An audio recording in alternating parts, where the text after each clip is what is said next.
Hey you guys, this is John, and I'm back with another Battlefield Bad Company 2 Squad Rush gameplay. But today, I'm not really going to talk about the gameplay too much. I'm going to concentrate on some of the little things that have been brought up. So first, game battles. We're probably going to have to stop doing game battles clan matches.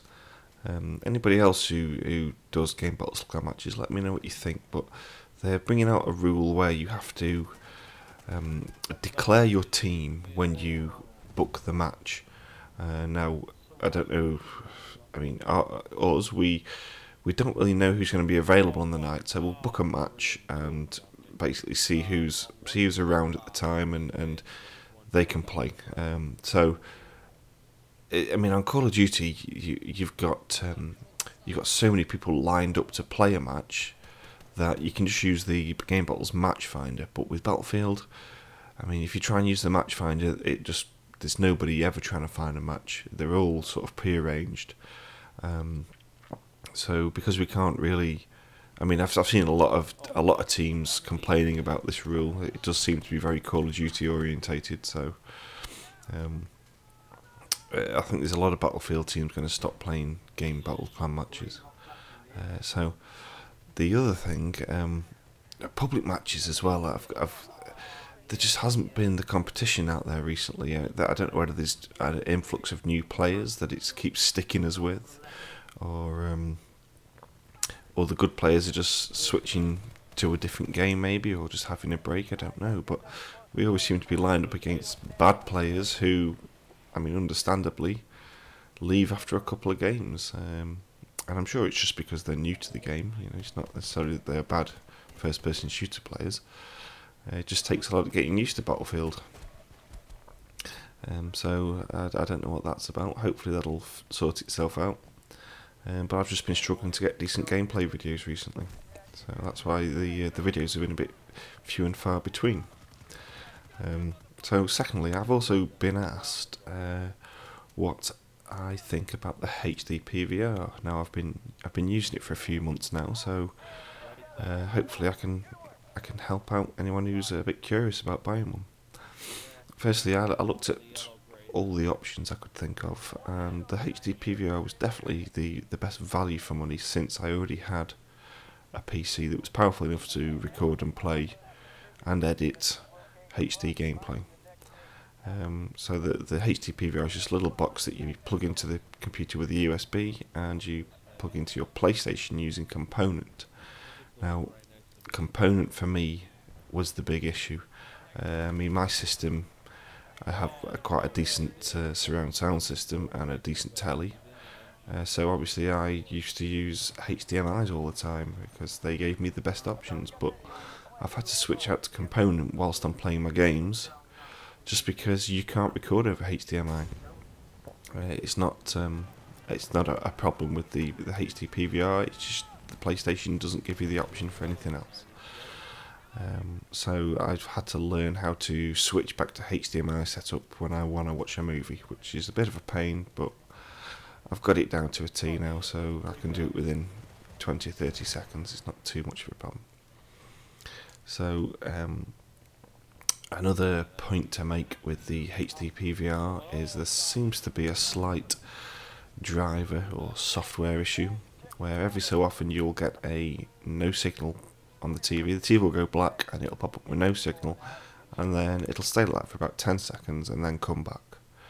It doesn't happen very often. I've had it for since March now, and it's only really happened, I'd say, 5 or 6 times in that time. But when it does happen, it's always at a key moment of the game, and it's always annoying.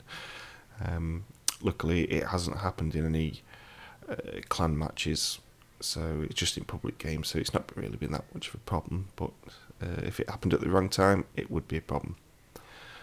So that's a driver issue that needs fixing ASAP. There's lots of people having the problem if you just search on the internet. So what else is there? It's the lead that comes with the HD PVR, the USB lead, is not very long. So if your PC is any distance away, you're going to need an extension. I've had to buy a 5 meter extension, but it was cheap enough, and it works really well. And the other thing I would say is, do not be tempted to buy cheap component cables. I bought some from Amazon the same time I bought the HD PVR, and I think I paid about £5 for them, and they were utter shite. You got ghosting on the left, ghosting on the right, and just zigzaggy lines, and it was a really bad picture. I ended up having to go straight out and buy a more expensive set. I haven't got the PlayStation ones, but I think I might buy them because there are little problems with the ones I've bought, but you don't really see them on the gameplay. I just see them whilst I'm playing. So if you do get one, spend some money on some decent leads. There's pros and cons are there to it. Another good thing, it comes with a remote control, so you can start and stop it. You know, you don't have to go to your PC to start and stop it. You can do it with the remote control. You will need a lot of storage though. Yeah, the files are quite big, and also the files are M2TS files, and not a lot of software will edit an M2TS file. I scoured the shelves of my shops and went online and had a look, and virtually nothing quotes that it does an M2TS file other than Sony Vegas. And Sony Vegas is not the cheapest to buy. I mean, you don't have to have the full-on Sony Vegas Pro. I use Sony Vegas Movie Studio HD Platinum 10, and that does most things that Sony Vegas Pro does. I've never come across anything that it won't do that I've needed. So I wouldn't really worry about going for the Sony Vegas Pro if you can't afford it. I know I couldn't. So. And the other thing is, because you're pretty much limited to Sony Vegas, it doesn't like MPEG-4 files, so you've got to make sure that you choose the M2TS option when you're recording. And also when you're rendering, if ever you think you might want to use that clip again, do not render it as an MPEG-4, render it as something like a WMV. So I've been, like I said, I've been quite happy with the HD PVR, and I think if they just fix that no signal issue, it'll be perfect for me. Like I said, the not recording from HDMI isn't a HD PVR issue. It's a Sony PlayStation thing, just so you can't record Blu-rays presumably through. It's a HDCP protection thing. So other than that, the next point is I've now reached 50 subs plus, so thank you very much all you guys, and a big thank you to all the regular viewers. You know who you are. If you guys have any requests, just let me know and I will see what I can do for you. I mean, the gameplay wasn't great, wasn't that exciting, it was just something to fill the void, so I hope you enjoyed it, and I will see you next time. Thank you very much. I've been John.